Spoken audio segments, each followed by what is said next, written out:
मैं ये मानता हूँ कि इंसान मजबूत होना चाहिए। संस्थाएँ, समाज, रिलीजियस नहीं, इंसान मजबूत होगा तो ये सब मजबूत होंगे। तो इंसान मजबूत करने के लिए क्या होना चाहिए, वो बात मैं लोगों से शेयर करता हूँ। बहुत गरीब घर में पैदा हुआ, ऐसी गरीबी कि जो भगवान किसी दुश्मन को नहीं बताए। ऐसे गरीब घर में पैदा होने के बाद आज मैं आपके सामने जब बैठा हूँ तब when I was in school I don't have bicycle.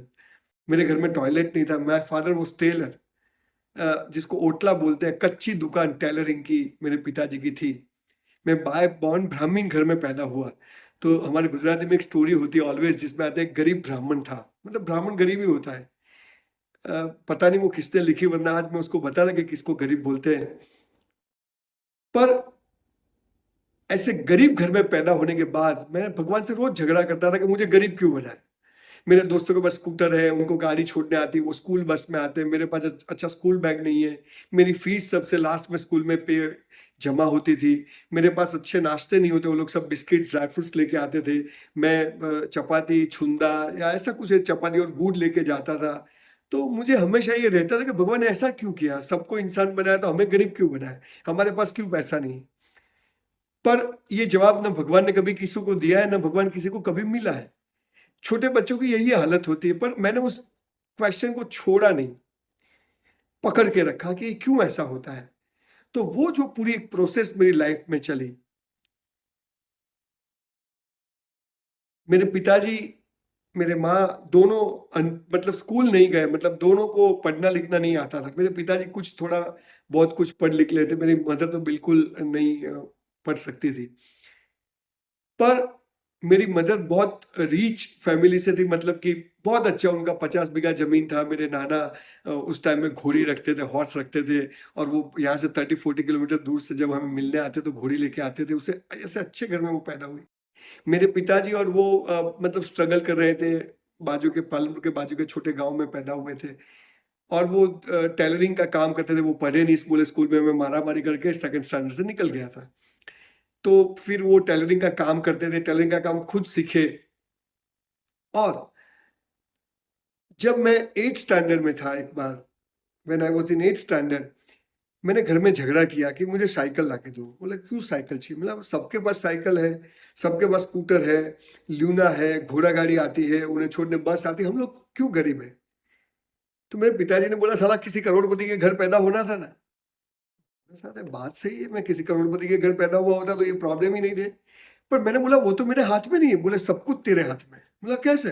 बोले तेरे पास भी सब कुछ हो सकता है। बोला कैसे हो सकता है? बोले बहुत कसरत कर बेटा, बहुत कसरत कर, एक्सरसाइज, डू एक्सरसाइज, एंड बहुत अच्छी बुक्स पढ़। भले पढ़ाई में तेरा इंटरेस्ट कम हो, पर अच्छी बुक्स पढ़, बायोग्राफीज पढ़, तुझे जो पसंद आए वो पढ़। पर मतलब पढ़ू कहाँ से, कसरत कहाँ से करूं? लंबी बात है, पर उस दिन मैंने ठाम ली कि देखता हूँ, पिताजी ने भी जो कहा उसको भी मान के देखता हूँ। I started exercise. मेरे घर के सामने एक व्यायामशाला थी। उस टाइम जिम का तो जमाना नहीं था, पर व्यायामशाला थी। वहां पर एक विनू भाई करके थे। मैं आज भी उनको दंडवत प्रणाम करता हूँ कि आज मेरी जो हेल्थ है at the age of 54 due to Vinu भाई है। बचपन से एक आदत उन्होंने, जैसे नशा हो जाता है ऐसा नशा करा दिया। तो उस व्यायामशाला में जाना चालू किया मैंने। और हमारे घर के बाजू में एक लाइब्रेरी थी, जिसमें कुछ 5 रुपए ऐसा कुछ फीस भरना था। थोड़े दिन चला, पर फिर वो अकाउंट करके थोड़े दिन चला, फिर स्कूल से लाया। यूं करते करते पढ़ाई चालू करी, एक्सरसाइज चालू करी। मेरे पिताजी कहते कि तन और मन, तन मानी शरीर, मन मानी दिमाग। बोले तन और मन बेटा तेरा मस्त होगा ने तो धन झक मार के आएगा तेरे पास, झक मार के आएगा।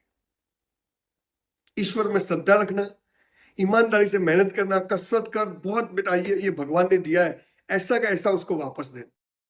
और बहुत अच्छी किताब पढ़ बेटा, अच्छे अच्छे लोगों के संस्कार आएंगे। बहुत छोटे होते तो माँ बाप जैसे समझाते हैं पैम्पर करके कि ऐसा करो ऐसा करो। दोस्तों आपको सरप्राइज होगी, I have read more than 4000 book in my life till date.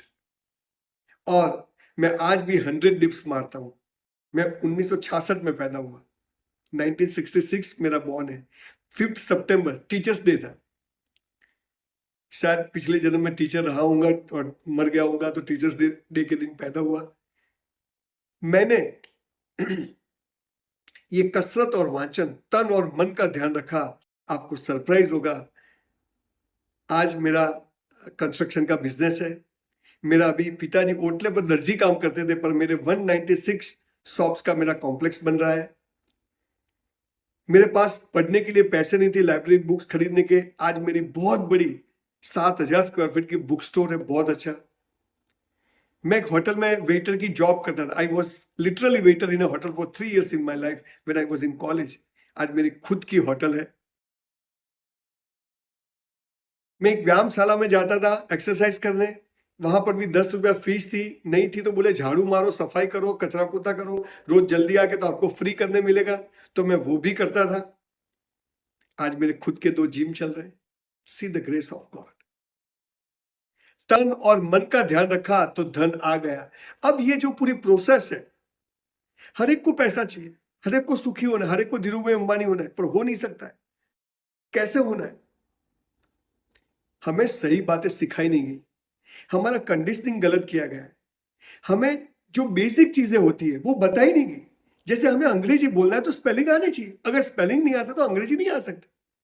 ऐसे हमें सक्सेस होना है तो सक्सेस के जो बेसिक वर्ड्स है, भगवान क्या है, प्रार्थना क्या है, स्कूल क्या है, प्यार क्या है, सेक्स क्या है। आज तो हम अगर कहीं प्यार या सेक्स बोलेंगे, ये इंसान कैसी बातें करता है। साहब, मैं आपके सामने सच बोलने आया हूं, मैं अच्छा बोलने नहीं आया हूं, सच्चा बोलने आया हूं। Everybody wants to touch your mind, I want to touch your heart. Life is so beautiful, साला कोई कहता ही नहीं। एक साइड में 300 धर्म और 3000 संप्रदाय है हमारे देश में। 300 धर्म और 3000 संप्रदाय। एक और मुस्लिम है, एक इस्लाम था, वहां भी सिया सुन्नी करके 72 फिरके बना दिए हमने। दिल है के मानता नहीं। पूरा पाकिस्तान सिर्फ मुस्लिम है तो सिया सुन्नी लड़ते हैं। पता नहीं दुनिया का क्या होने वाला है। मतलब एक और रिलीजियस सिस्टम है और एक बाजू हमारी एजुकेशन सिस्टम है जो अंग्रेज छोड़ के गए थे। आपको सरप्राइज होगा, 1838 में जॉन मैकेलो करके एक आदमी, पूरे भारत का उसने भ्रमण किया, मतलब आजादी के 110 साल पहले। और उसने लंदन की पार्लियामेंट में ऐसा स्टेटमेंट दिया कि इस देश में कोई गरीब नहीं है, इस देश में हम ज्यादा टाइम राज नहीं कर सकते हैं, इस देश की धरोहर बहुत मजबूत है सनातन धर्म की, हिंदू धर्म की, इसे हम गुलाम नहीं बना सकते। पता नहीं 800 साल मुगलों ने कैसे राज किया, आज भी 80% में है। तो इस देश पर अगर राज करना है, इस देश को लोगों को खत्म करना है, तो इस देश की एजुकेशन सिस्टम को खत्म कर दो। इस देश में जो संस्कार, ऑनेस्टी, लोग ऑनेस्ट है, लोग हार्ड वर्कर है, उसको खत्म कर दो। उनका जो रिलीजियस 4 पिलर है उसको खत्म कर दो। तो उन्होंने क्या किया? 5 सब्जेक्ट स्कीम दाखिल करी हमारे देश में। गणित, विज्ञान, भूगोल, ढेकड़ा और पूछड़ा, हमारे गुजराती में जिसको कहते हैं। 5 विषय पढ़ो और एग्जाम दो। न संगीतकार पैदा होंगे, न स्पोर्ट्समैन पैदा होंगे, न कोई जो इंसान बाय बॉर्न जिसमें स्किल है वो न स्किल पैदा होगी, और क्लर्क और नौकरियात जिसको जॉब करना है, ऐसे लोग पैदा हो। ऐसे एजुकेशन सिस्टम हमारे यहां एडमिट करके गए। अच्छा, the whole education system is working for only 20% of the students. हमें डॉक्टर चाहिए, इंजीनियर चाहिए, chartered accountant, company secretary, IAS, NIPS, बाकी सब कचरा। ऐसे सिस्टम दाखिल करके गए कि 20% जो क्रीम लोग हैं वो सक्सेस कहलाते हैं, और जो 80% लोग हैं, बिलो 80%, वो डिब्बा कचरा। और इसमें भी जो फेल हो गया, 35% आया, 40 आया, 50, वो तो समझो कि जैसे समाज के लिए बोझ है। रिजल्ट ये आया कि आज की तारीख में 65 करोड़ 65 करोड़ यूथ इस देश के पास है, हिंदुस्तान के पास है, और ओलंपिक में हम 65 गोल्ड मेडल नहीं ला सकते। क्यों? सब निकम्मे हैं, सिस्टम नहीं डेवलप हुई। बहुत सोचने वाली बात है। 5000 साल की संस्कृति वाला ये देश, 5000 साल, शक आए, हूण आए, मुगल आए, आर्यंस आए, अंग्रेज आए, आज भी ये देश खड़ा है। 130 करोड़ की आबादी के साथ भी इस देश को आप और देखना, अगले 10 साल में इंडिया कहां पहुंचता है, भारत कहां पहुंचता है, हिंदुस्तान कहां पहुंचता है। इसकी वजह इस देश की जड़ें बहुत मजबूत है। इस देश के पास जो ज्ञान है, सांस्कृतिक धरोहर है, वो मजबूत है, पर वो एजुकेशन सिस्टम में आई नहीं। बच्चों को बेसिकली पता ही नहीं। सबको धीरू भाई अंबानी बनना है, सबको अमिताभ बच्चन बनना है, सबको तेंदुलकर बनना है। अब हमें स्कूल कॉलेज में सिखाया जाता है गांधी जी जैसे बनो। अरे भाई, कस्तूरबा कहां से लाएंगे? गांधी जी दूसरा पैदा नहीं हो सकता, वो खुद आएगा तो भी नहीं बन सकता। हमें बोलते भगत सिंह बनो, अरे बॉम्ब फेंकना पड़े पार्लियामेंट में, अभी फेंक सकते हैं, अपने लोग हैं। एक ही चीज है साहब, किसी को किसी के जैसा बनना नहीं है, पर हर इंसान को अपने आप को कल से बेहतर बनाना है।